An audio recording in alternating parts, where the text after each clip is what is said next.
This podcast is rated E for explicit. 2 things. First, if you listen to the previous episode, Sometimes a Lie, leave a voice message or shoot me an email if you like, and tell me what emotions it stirred within you. And second, if you haven't listened to the previous episode, start there, because that's where this conversation began. So I know I left you hanging off a cliff on the last episode, waiting to find out how that story ended. Well, let me tell you what transpired before we get going with the opening theme.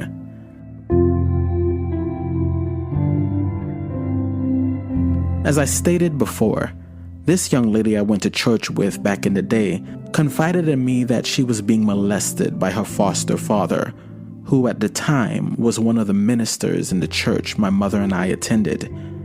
After several ongoing conversations with her and seeing her deteriorating emotional state, I decided to do something with what she had placed in my hands.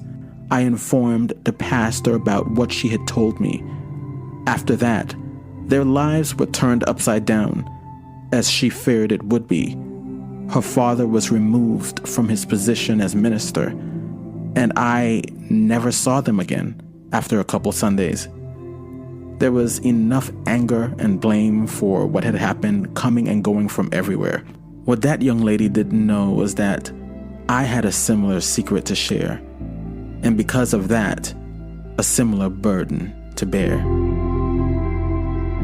To something that you wrote down, Akil, from the prophetess Zora Neale Hurston, the legend. And she says this. She says, if you are silent about your pain, they'll kill you and say you enjoyed it. You freed her from having to be killed with the moniker placed on her that she enjoyed it.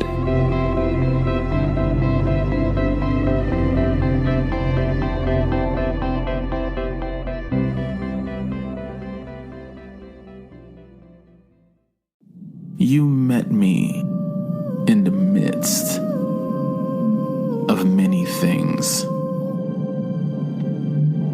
Shedding skin, sprout wings.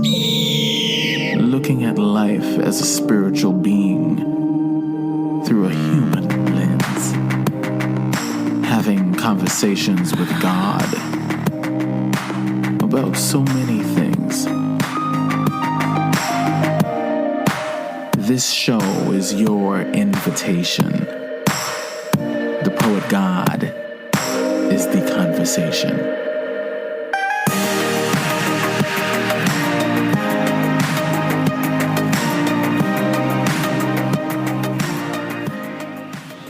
In our previous episode, Sometimes a Lie, we tied together all the ways in which we lie, and how those lies reflect everything from our fears, our priorities, and even our love.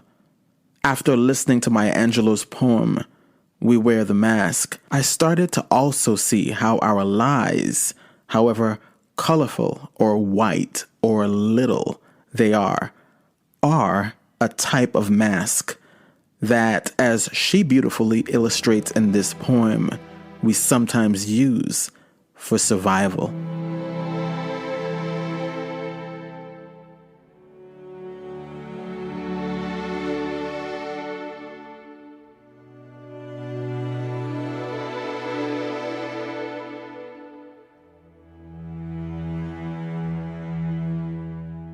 I have written a poem for a woman who rides a bus in New York City. She's a maid. She has 2 shopping bags. When the bus stops abruptly, she laughs. If the bus stops slowly, she laughs. If the bus picks up someone, she laughs. If the bus misses someone, she... So I watched her for about 9 months. I thought, Now, if you don't know black features, you may think she's laughing. But she wasn't laughing. She was simply extending her lips and making a sound. I said, oh, I see. That's that survival apparatus. Now, let me write about that, to honor this woman who helps us to survive. By her very survival, Miss Rosie, through your destruction I stand up. So I used the poem with Mr. Paul Laurence Dunbar's poem, Masks, and my own poem for old black men. Mr. Dunbar wrote Masks in 1892. We wear the mask that grins and lies. It shades our cheeks and hides our eyes. This debt we pay to human guile. With torn and bleeding hearts, we smile and mouth with myriad subtleties. Why should the world be overwise in counting all our tears and sighs, and they let them only see us while we wear the mask? We smile, but oh my God, our tears to thee from tortured souls arise, and we sing. Hey, baby, we sing. Hey, but oh, the clay is vile beneath our feet, and long the mile. But let the world think otherwise. We wear the mask. When I think about myself, I almost laugh myself to death. My life has been one great big joke, a dance that's walked, a song was spoke. I laugh so hard, I almost choke when I think about myself. 70 years in these folks' world. The child I works for calls me girl. I say, yes, ma'am, for working's sake. I'm too proud to bend and too poor to break. So I laugh until my stomach ache when I think about myself. My folks can make me split my side. I laugh so hard, I nearly died. The tales they tell sound just like lying. They grow the fruit but eat the rind. I laugh until I start to cry when I think about myself and my folks and the little children. My fathers sit on benches. Their flesh count every plank. The slats leave dents of darkness deep in their withered flank, and they nod like broken candles, all waxed and burnt profound. They say, but sugar, it was our submission that made your world go round. There in those pleated faces I see the auction block, the chains and slavery's coffles, the whip and lash and stock. My father's speaking voices that shred my fact and sound. They say, but sugar, it was our submission, and that made your world go round. They laughed to shield their crying. They shuffled through their dreams. They stepped and fetched a country and wrote the blues in screams. I understand their meaning. It could and did derive from living on the ledge of death. They kept my race alive by wearing the mask.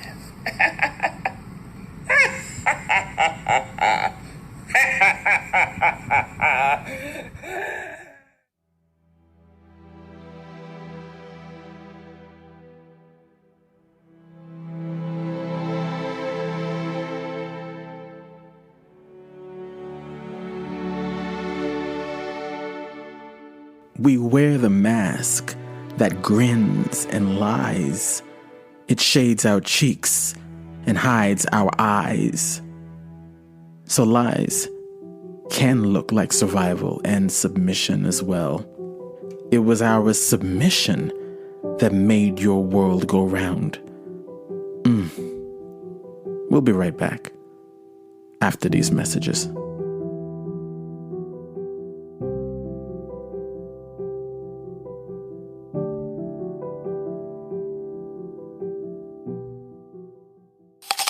Have you been told you cannot be LGBTQ and spiritual? The Forbidden Apple podcast is a space that gives voice to queer individuals to reclaim their spirituality. Whatever that means to you. come find us over at the Forbidden Apple Podcast.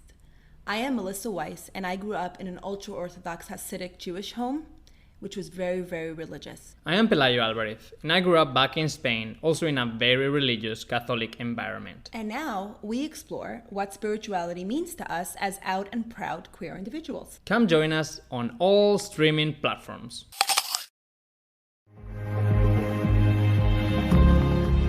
My intention for this podcast is for it to be an enlightening experience of love. And from what I hear, that intention is being met loud and clear. This was amazing. I wish every high school senior who's graduating can hear this, and every college graduate can hear this. This is super, super special, and I enjoyed it 100%. I like where you are coming from, using the word God to communicate to people, because so many people have so many different ideals of God. You seem to be on a higher spiritual plane because you seem to have a personal connection, which is a great thing. We're all God's children, but some of us just do devilish things. I think what we're going through at these times right now with this coronavirus is teaching us we all need each other. Indeed, we do. And it is with the support of people like you, I will continue to answer the call to share what God has given me. Because this is a gift I believe the world is meant to hear and see. Powerful. Your things are as powerful. Few things are as powerful as love. As love. Poison is yet beautiful. Love. Love.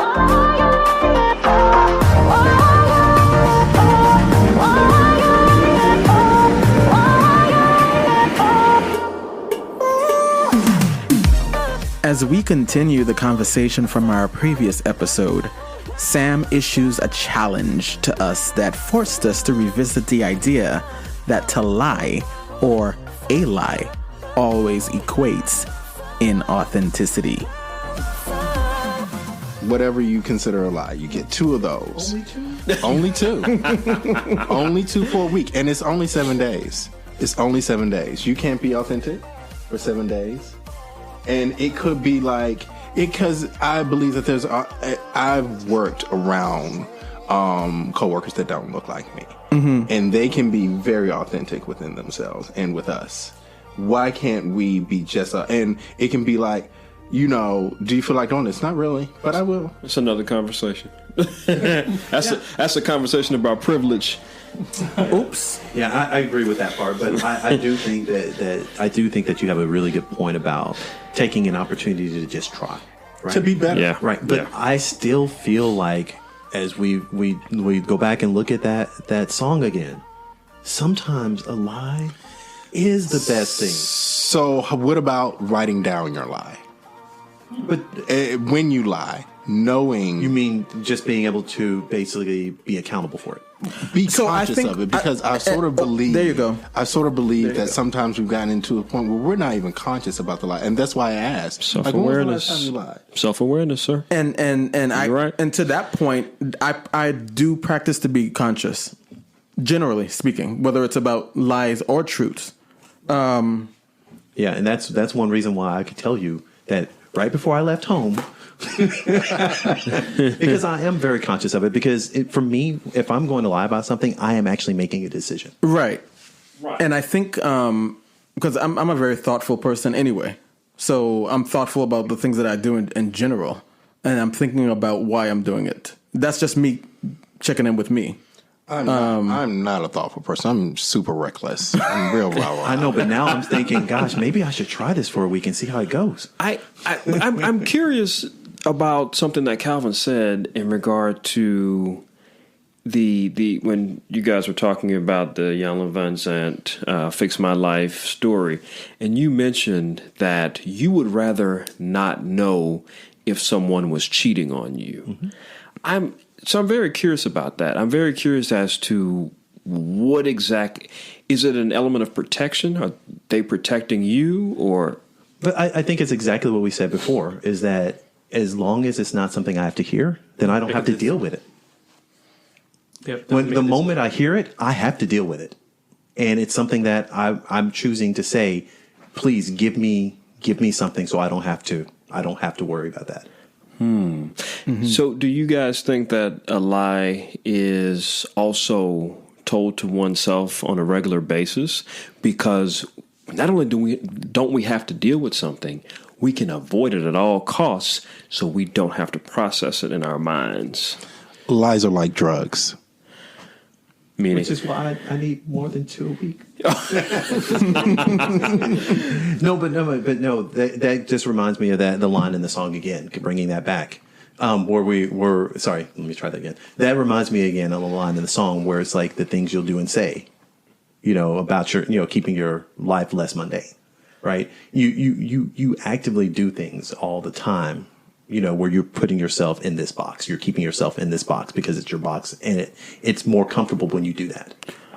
So my thought about the way people hold on and wrap their identity in religion, to me, I look at that as a self-preservation kind of thing, especially if they can't tolerate you questioning them or wanting to have an open conversation, and just not in a way that you're attacking them, just wanting to have a conversation about the way they think about, whether it's certain things in the Bible, and you ask them certain questions that, well, how come this is true? Because this with this doesn't make sense, and you're just coming from a place of, and they can't tolerate it. Mm-hmm.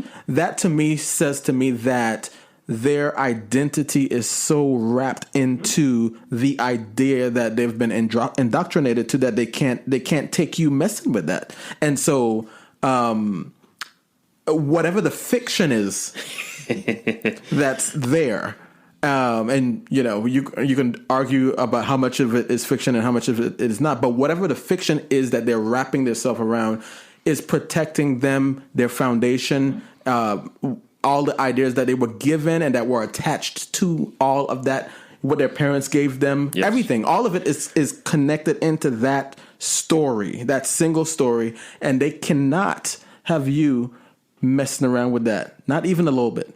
Religiosity is the biggest lie that has been told. Mm-hmm. See, and so one of the quotes that I really like is from RuPaul Charles, and he talks about painting with all the colors in the coloring box of life. When you're not living authentically, you cannot use all of those colors. You're limited to the very basic colors. And I think that that's also similar to religion. Like religion, when you think about the context of it as an institution, was built to confine. Mm-hmm. And if you're only using 4 or 5 colors, right, you realize that there's green and blue and purple and red, and that's presented to you. And you've told that black is bad. Don't use that one. You are. Yeah. And that's the thing. You're used to using these colors. You don't even have the muscles now to be able to grasp those colors and color with them, because you don't even know how that's going to look on the page. Right. It doesn't fit into your narrative of the world, actually. And it limits you. It's a limiting lies. And I shouldn't say lies, because I don't want to say religion is a lie. Stories can definitely be used to limit, for sure. I think that limiting sounds really benign, right? Because it's something you're doing to yourself. But I think in that same vein, it's used to demonize those other colors. Yes, absolutely. Yeah, absolutely. But if I say, to Sam's point, and to your point as well, Calvin, if I say that I am free to use all of the colors in the coloring box, and I'm able to paint a wonderful picture and tell my story, whatever that may be, then I am releasing myself from that quote-unquote limitation and that benignness, if that's a word. And why do I care about your judgment if I'm living authentically authentically. Yeah. You got it. Because you're not. And Yes, that's why you care, and that's my problem with religion. Typically, is that a lot of them don't allow you the space to entertain what other people are doing. Right? Correct. If you're not doing what they're doing, correct, then you're going to hell. I don't even really want to touch religion too much. I do believe it's super taboo. I'm not even going to lie. I'm not afraid of it. So many different perspectives. I'm not. So I don't want to. And because religion is so broad, and because I don't know, right? I'm just talking about what I haven't had my experience. I'm just talking about what I've experienced, having grown up in the church. And my experience is that that's a lot of times what is happening is what they're wanting to download into you and impart into you, infect you, right? Is to feel that whatever it is that is going on in that community is the only thing that you should be concerned with, and anything that's outside of that community is bad.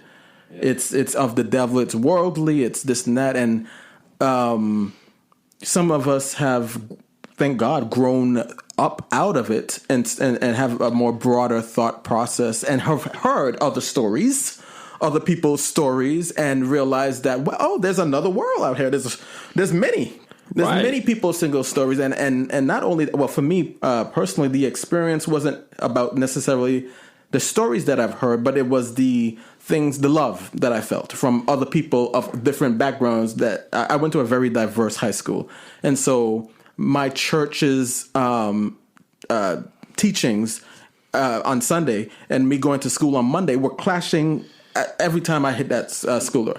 And so it was like one or the other. It was these opposing forces, and eventually it was the teachings of the church actually about love is what won me over to what I was experiencing from the kids at school, because it was actually the love from the kids at school is what really showed. That's where I felt God through more than anything, or experienced God through more than anything.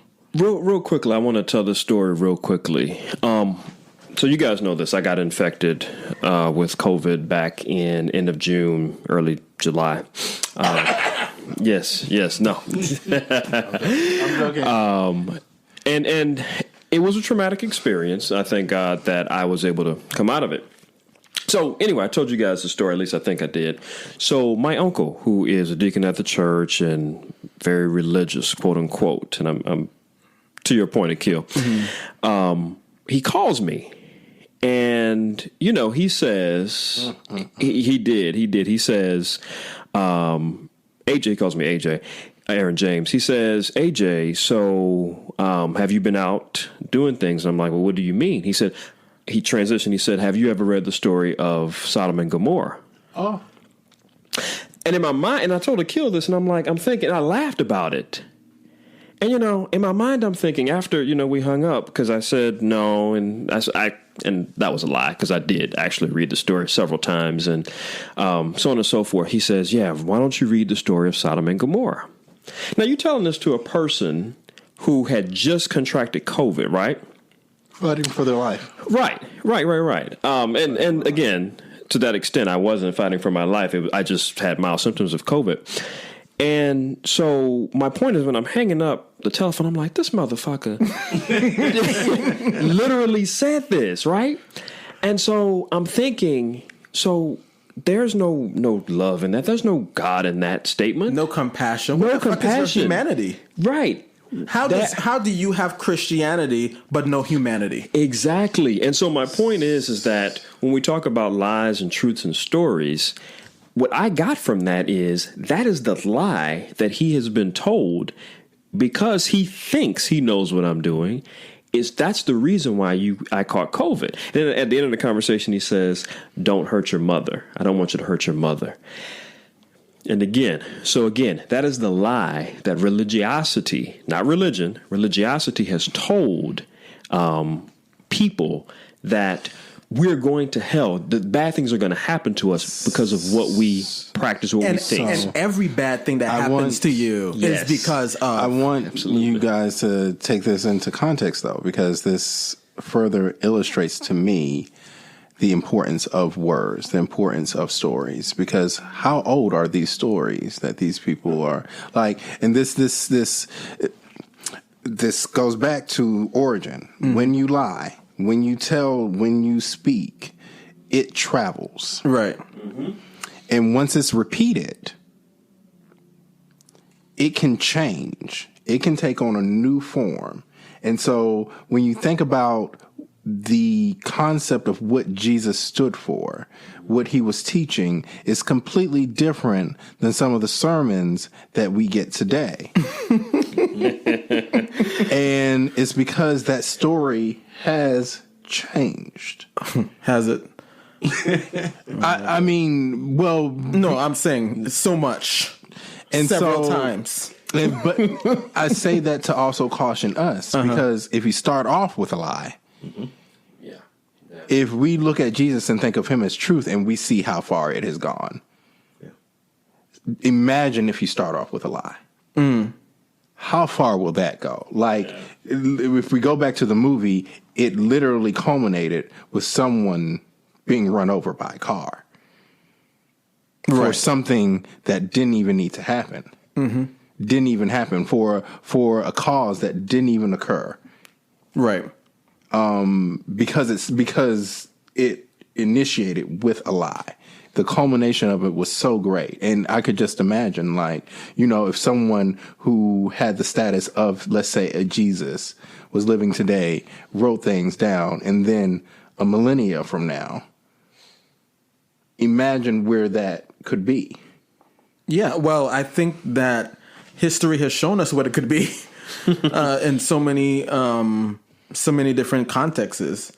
How it could be weaponized against people for all kinds of reasons. How it could be used to enslave people, to oppress people, to kill people. As the basis to kill people. So our lies. I think we're still sort of. So are lies good or bad? Well, I'll change the whole different direction. The president says he won the election. It was stolen from him. And we see how far that has taken. People are really, he said it like over and over. Every day he says it. And there are people who believe that lie and believe that it's really a truth. And their actions, they're going out protesting, they're going out in Capitol buildings demanding that these votes be recounted, and he declared the winner because of this lie that he is creating. Now, people laugh and say, oh, well, we know he didn't win, but he's just talking. But there are people who really, in their mind, believe this lie as a truth and could dangerously weaponize that lie to do great harm to other people. Democracy. Right. So we can see today how, just right now in our lives that we're living right now, that a sitting president is lying about election, and people are using it to weaponize themselves. Some people would say that COVID is as rampant as it is because of the omission of its importance by that same president. Yeah, absolutely. And I was going to bring up the fact that we're living in those times right now, but they did it better than I did. Because, I think that Sam, as you said before, when you start off with one, it can spread and become and take on so much bigger presence. And it's one of the things that sometimes you can't take it back, because those people, the ones who believe, will always believe it, no matter how much you disprove it. And I think that one of the reasons why they believe it is because it falls into alignment with the stories that they have been radicalized by in regards to the lying media. They're coming for our suburbs. They're rapists. They're this, they're that. I assume some of them are good people. And on and on and on. All of these stories line up to fit the overall narrative of and all of them are lies. but they fit into, they're in alignment with all of the other things that has been said and spewed and so forth. Would you say that those are single stories? And they are single stories. Yeah. And I think what has been happening for the last 4 years in different ways within different religious circles also has been happening. But I don't know if we've thought about it that way. But I grew up hearing all kinds of lies about other people who I had never met. But I was already set up to think a certain way about those people before I was able to experience them. And it was only because of the diverse environment my school was where I was able to have those ideas knocked down early. Early, because I had that privilege of meeting all of these diverse people from different backgrounds. Again, painting with the colors that the world presents, painting with all the colors. Right. Like you said, when you limit yourself, you can become ignorant. Like there's a definite visceral response to Latin Americans in America now. There's a visceral response to Arab Americans. There's a visceral response to people who have accents. Like there's like, and they can be from Switzerland. Right. And just have a freaking accent, and it drives certain people up the wall. So I read an article yesterday that 2 people were arrested in Montana simply because they spoke Spanish. Yeah, and that, I feel like, listening to you guys talk about this stuff, there's great examples of how those things are institutionalized, right? And for some people, they're not lies because it is part of the institution, right? The bedrock is built on those, right? And it's important to, at some point, stop and actually kind of take stock of that, right? And I feel like one of the hardest parts of getting to undo untruths is getting those people who believe so strongly in them to see something different, right? But if you've grown up in that untruth your whole life, it's always going to be true for you. We'll be right back after these messages.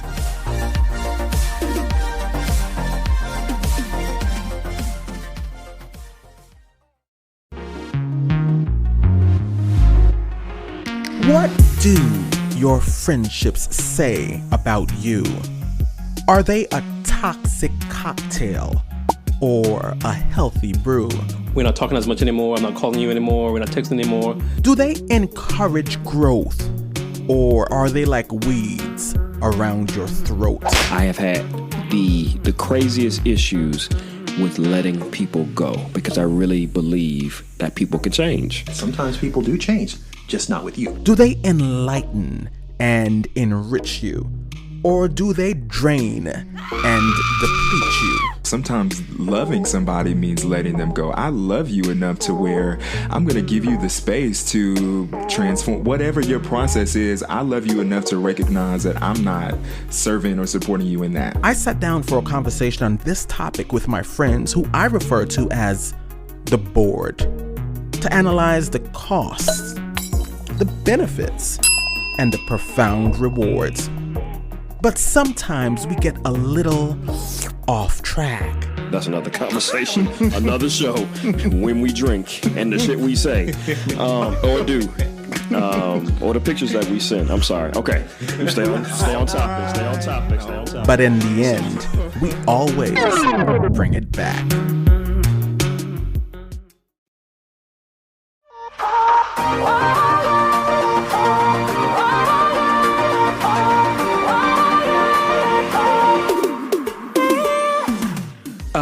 One of the things that I was thinking about the other night in regards to this broader concept of lies, and I had wrote it in my notes, and I said that the lie by omission is a long-held tradition used by many in big ways and small. And I think about that in the larger sense of, humanity, that it's I don't think we could unwrap ourselves from it at this point. It's such a part of our story, and anybody who is searching for authenticity within themselves and within their lives and what they are trying to do, I think that's something that you probably will be sorting out for the rest of your life. Because I just don't know how you, as long as when you start asking questions, where do they end? And, I feel like that's the crux of life. Like to learn how to be, like you've reached your peak, your reason for being, to learn how to be as authentic as possible. Like that's one, I feel like that's one of our callings, so to speak, because once you reach your authenticity, I think that you have reached your calling because you're giving back to your environment what you are. Okay. So the idea around being your most authentic self, is it possible to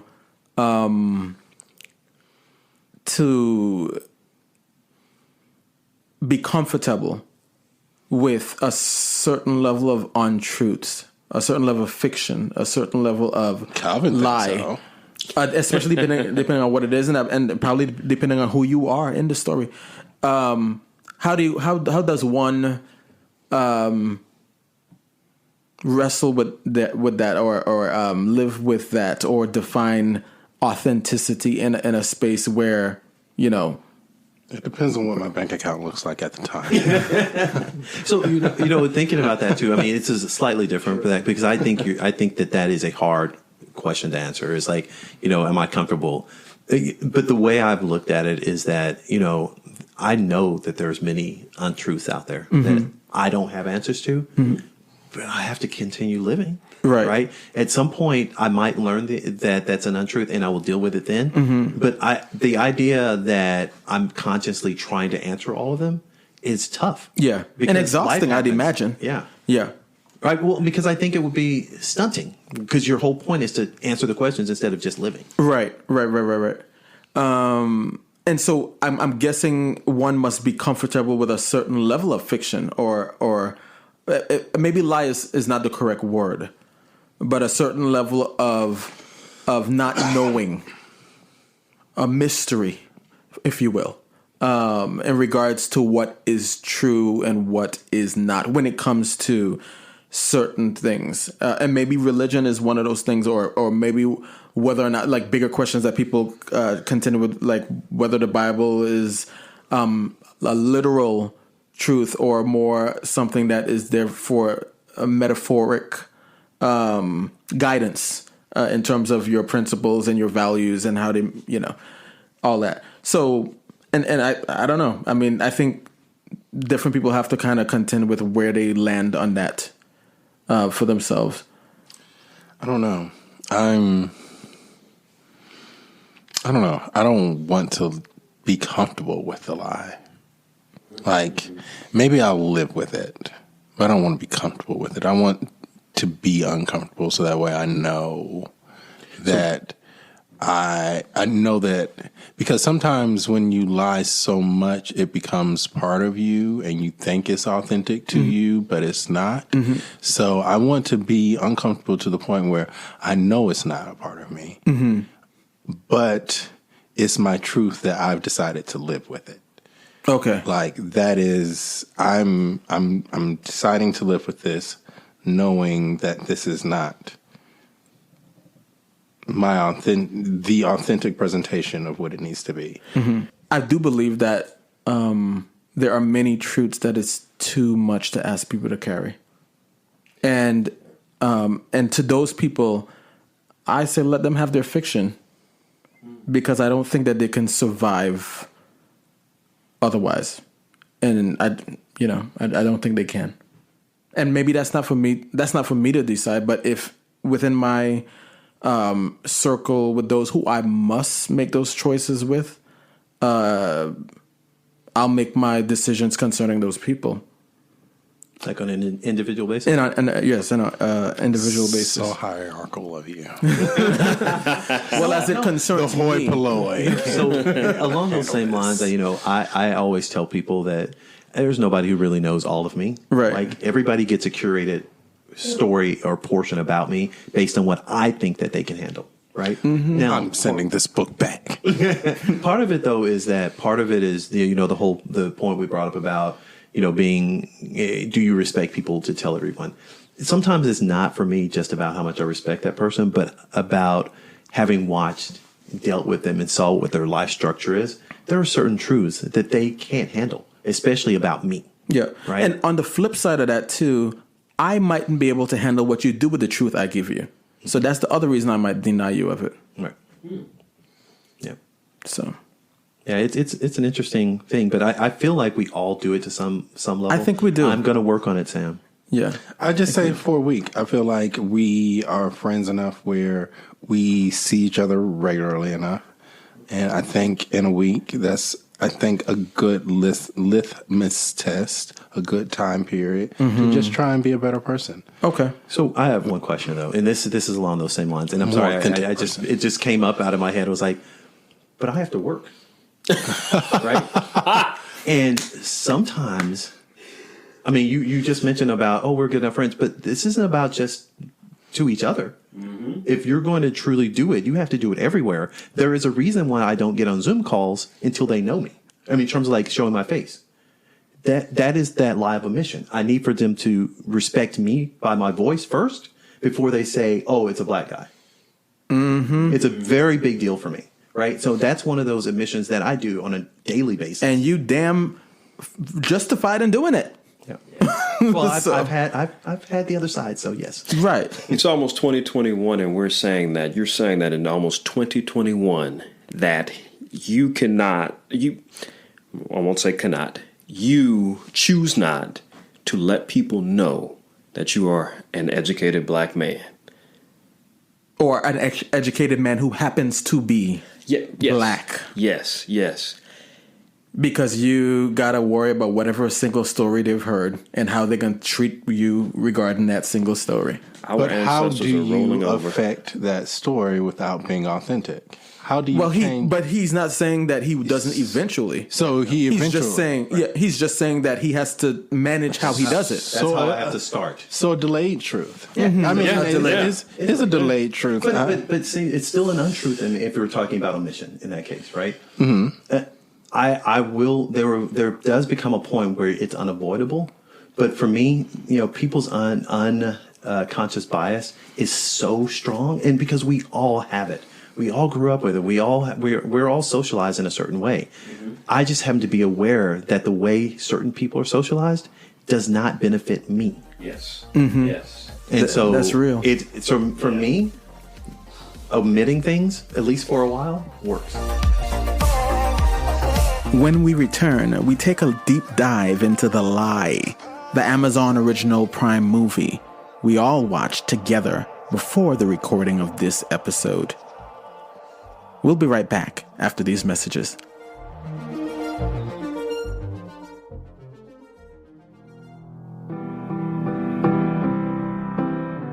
Hey guys, I'm Joseph, a member of the board, which is what Akil refers to as his community of friends and supporters. We all have something valuable to give.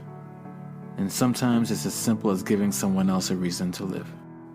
On behalf of all the board members, I want to thank you for listening to our podcast. Akil's success is our success, and we want you to be a part of the community we are building. It's not enough. It's not enough.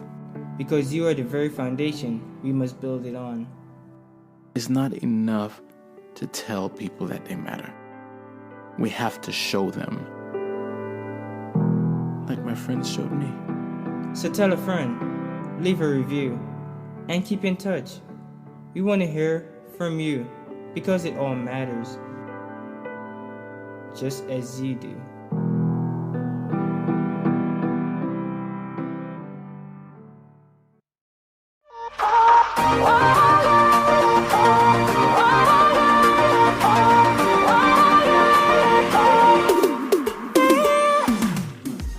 So let's talk about this movie. Oh my gosh. The Lie. Wow. We talk about socialization, right, Calvin? How people are socialized to grow up. and to act and make certain decisions.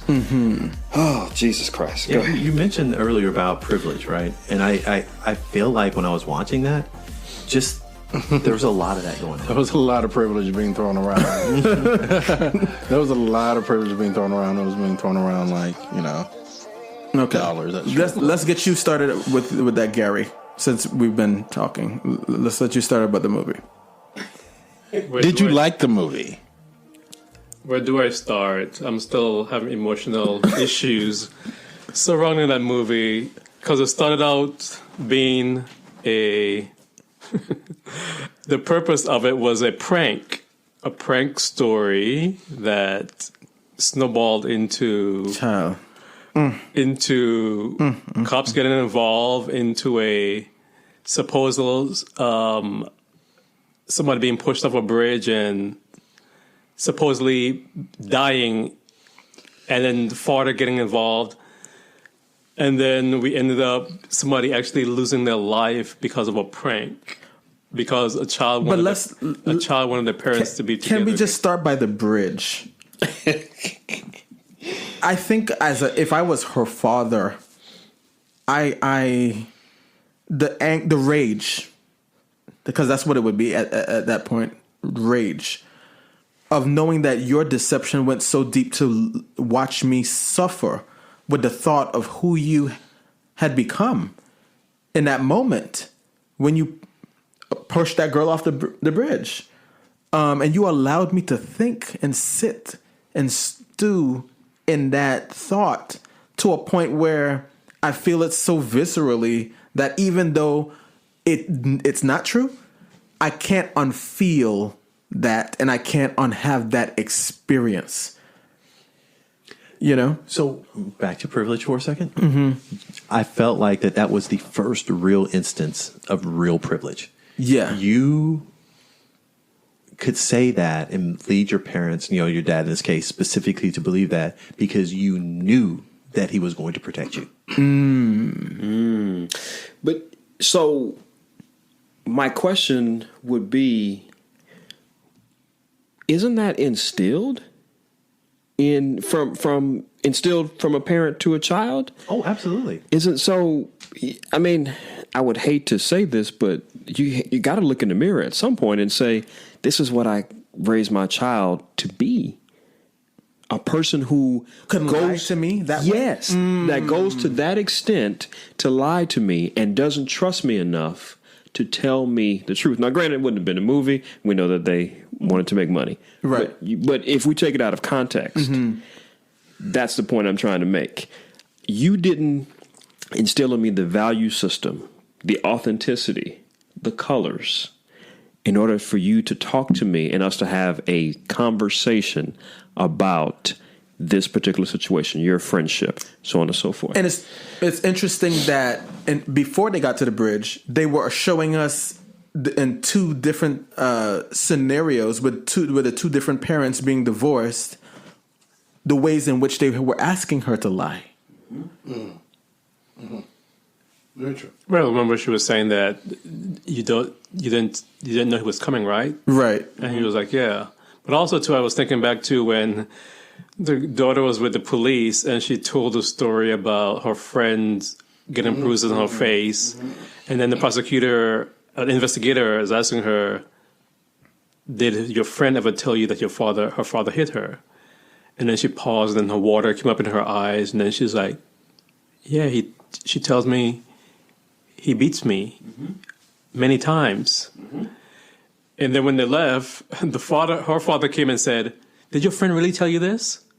And she looks at her father and said, I guess I learned from the best. Yeah. Yes. So this is what we do. This is what we do as a family.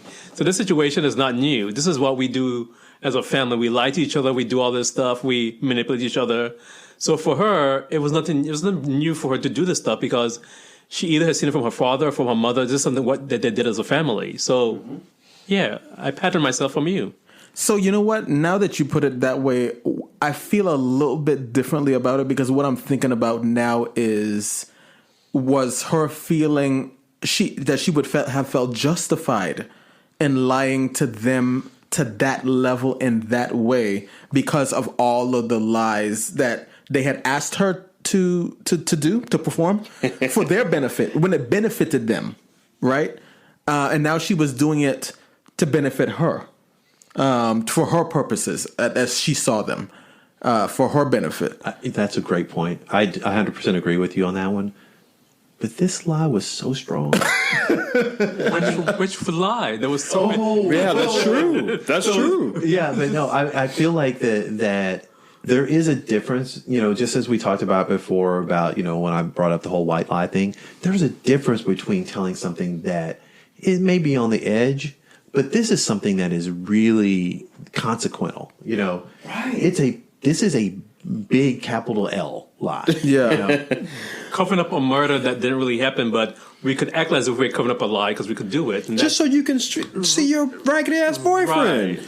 But her lie as a big lie, the big lie, is nothing could be said to be nothing but a culmination of all their little lies. Like this is again the energy that has been put out. Right. And so this is the culmination of that energy. Again, energy doesn't go anywhere. It manifests in another way.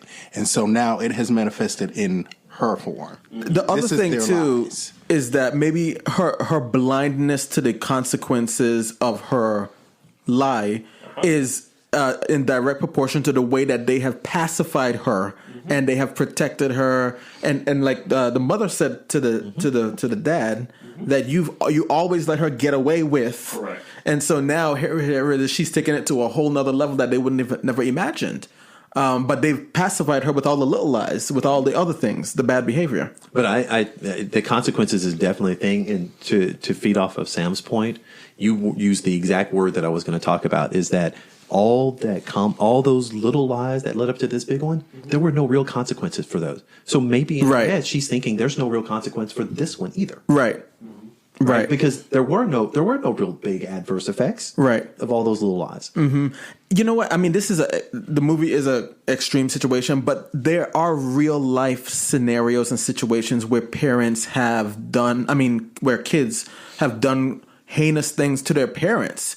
And a couple of those stories come to mind where when you hear the details of the story, it's a long line of little atrocities that they committed that their parents just they're just teenagers, or they were just 5, they were just this, they were just this, they were just that, and then here they are 17 and they're slashing your throat, and yeah, that's go ahead, Sam. Well, something that also stands out in the story to me was the sort of, I guess, the mirror effect that occurred with each parent. So the father pointed to the mother and said, "You always think the worst of her." But then there were scenes where he couldn't help but look at his daughter and be a little bit scared, i.e. the scene after the detective meeting her in the bathroom. He approaches her, asks her, "Did you lie?" She gives him the face. "Yes, I learned from the best." He can't help but look at her and think the worst of her. Right. And then on the flip side, the mother says, "Oh, you let her get away with anything." Mm-hmm. But she literally runs a man off the road and kills him. Right. In an attempt to protect her daughter. To let her get away with something. And to let her get away with the same thing that you. So to me, it illustrates actually the young lady's TED talk about the single story. Like each parent had their single story. Each parent had their single story about the other parent, not realizing that they had a dual story that paralleled to that story that they had in their head about themselves. Yeah. Right. To me, it was very interesting how the lies they told themselves. Right. And what about the omission? One omission that I kind of, when you were talking, I was thinking about it, that was keenly aware was that you cannot be a productive, I'm talking about the young lady, the girl, the 15-year-old, you cannot live a productive, healthy, mentally aware or self-aware life if we are divorced. That it almost like that was an omission. So because they were divorced, she cut herself. And she did all of these things in order to get them back together. And by getting them back together, they technically would be a quote-unquote healthy and happy family. She would be healthy. That was a lie from the pits of hell. and look what it cost her to have that illusion. Right. Because it wasn't even real. And the sad part is that it ends up with her losing both parents. Correct. Both parents. Oh, they're going to be together. All right. No conjugal visits for you guys. You know, it's really funny because that one, the end of that movie really just hurt me. And then I was hurt. I was just more of like, how dare you lie to me like this? Like in a way that where the lie here is the one where I'm like, that's the most heinous thing you could have ever done to me, right? But the reality is, it's more of like, how could I allow myself to get suckered? Yes. Suckered. Yes. Into this. Because she was so good at it. Yeah. I mean, the tears when she told the detective that the father, I was there. And then she sat in that living room and cried about what kind of terrible person she was. Oh, I mean, she was right. But we just didn't know about what. You know? You know, it's funny that line that she used after she was done crying, "Don't leave me," was echoed throughout the movie. Exactly. True. It was echoed out through the movie. You're right about that. And I kept saying borderline. So 2 symptoms of borderline personality disorder or personality disorder, kind of one and the same. That's not true. But anyway, is that there's a huge fear of abandonment, and there's also physical cutting. So much so that you understand that the person who's doing it is trying to get attention because they want someone to stop them, to love them. And that's what she was doing. Well, think about the mother. Yeah. You know, when she was dealing with the weight of her consequences, she said the same exact thing, right? Yeah, she said, "Don't leave me." She did say that. The dying man said, "Don't leave me." It was throughout the movie. You're right. Yeah, and it's little things like that when you realize that pattern, just like we've all been saying, it starts with the parents, you know, and who knows where they got it from, but they definitely instilled it into their daughter. You know what I was curious about? The semblance of the lie that's told behind the closing and opening of the shades, or the curtain, whatever it was. I definitely think that the curtain was symbolic. Very much so. What I was thinking is that in a lot of different scenarios and situations, the lie is very comforting. It's the comforter, you know? And so sometimes the truth is you ripping that off and feeling the bare cold. And why is that necessary? You know, I'm saying, so that's why some people might be feeling or experiencing in that moment. Why do you want to do that to me right now? I need you to stay here. I don't want to discuss the reasons why. You know, I don't need to unpack that. I just need you to comfort me in this moment right now, because that is what the need is. And the rest of it, tomorrow for that, or whenever, or if ever. You know. That's a good point. And when I think about Sheryl Crow's song, Strong Enough, Lie to Me, but please don't leave. I promise I'll believe. I promise I'll believe. Right. I mean, it is so telling. Yeah. But it goes back to that thing of the abandonment, because the line just, like you just said, it was please don't leave. Mm-hmm.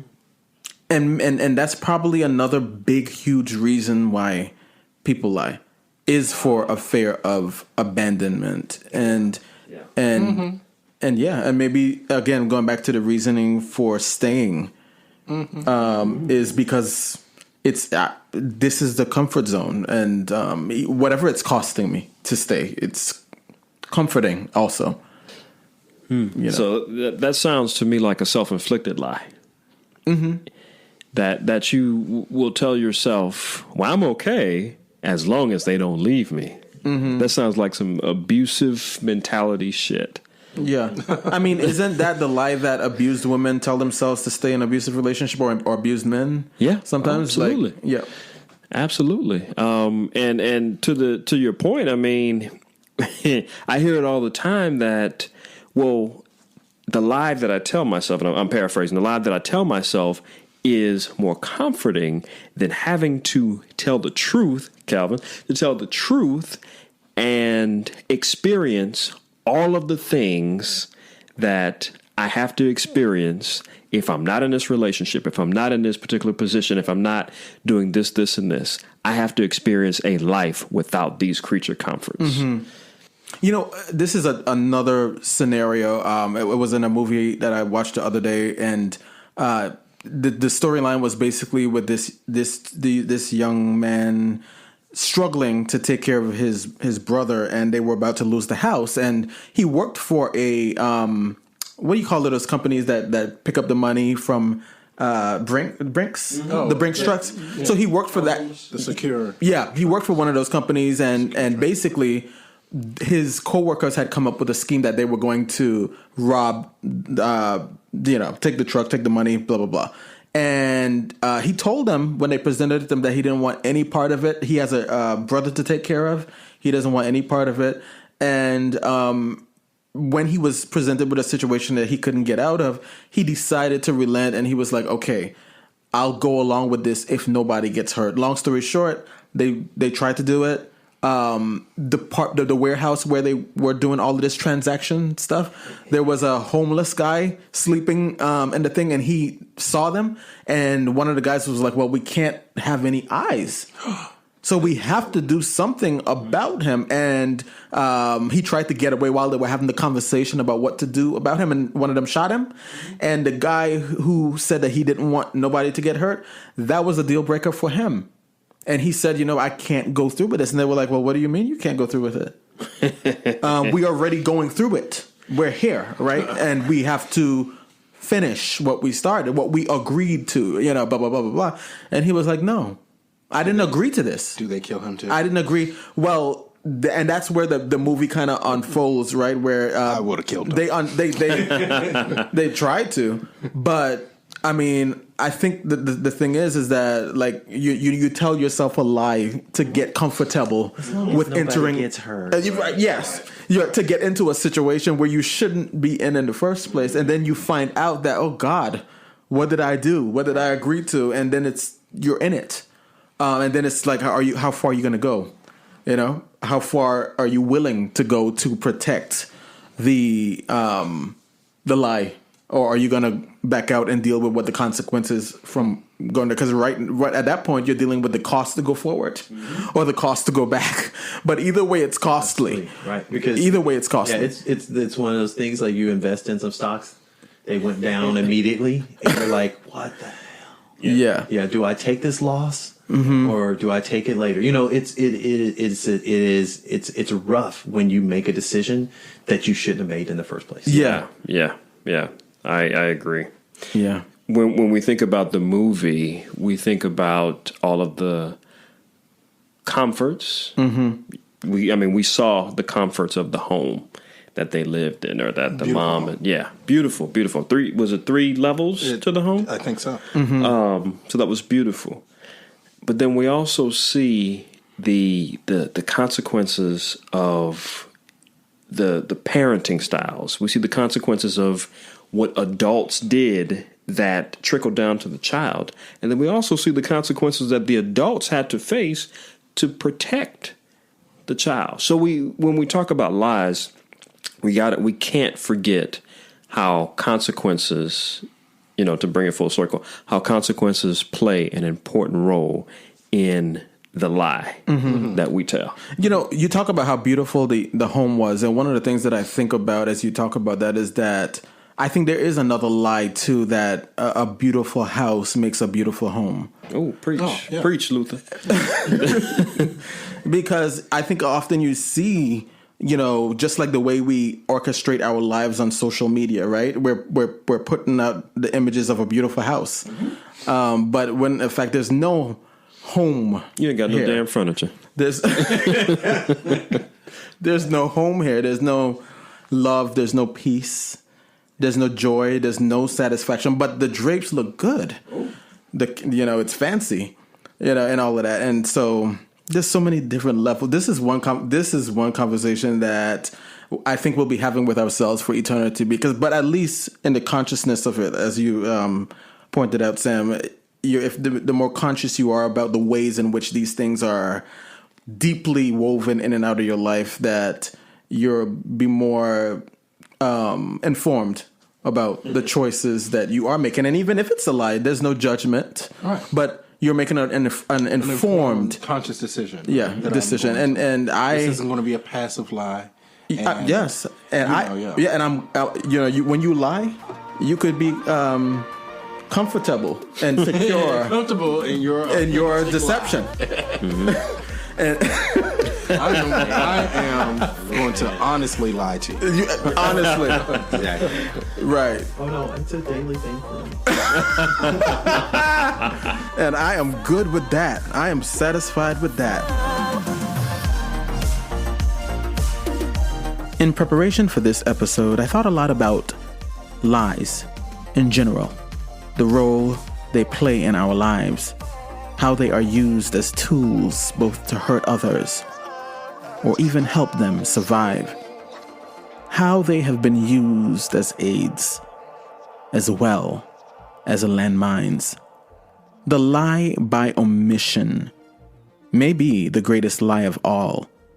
It omits for some to succeed, and in doing so permits obstacles on the paths of others. Then it sits in silence and watches the decks fall to a fate of two flavors, who it rejects and who it favors, taking no responsibility for any of it at all. The lie by omission is a long-held tradition used by many in big ways and small. And if we look closely enough, we can see the writing on the wall. It is the danger of the single story. It's the stories that are seldom told that keeps one set of people ignorant in the realization of who they are, while another set thrives by the perceptions they sharpen like knives, which they then weaponize to distort our history further to a point where we can't recognize each other, where we can only see our brother through the filter of their lies.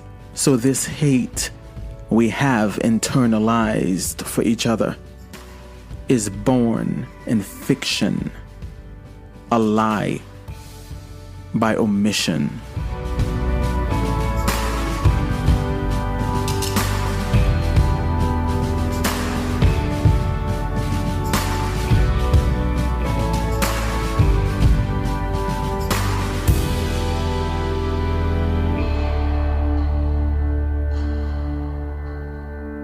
I'm Akil Johnson,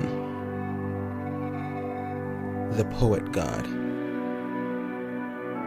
Thank you for listening.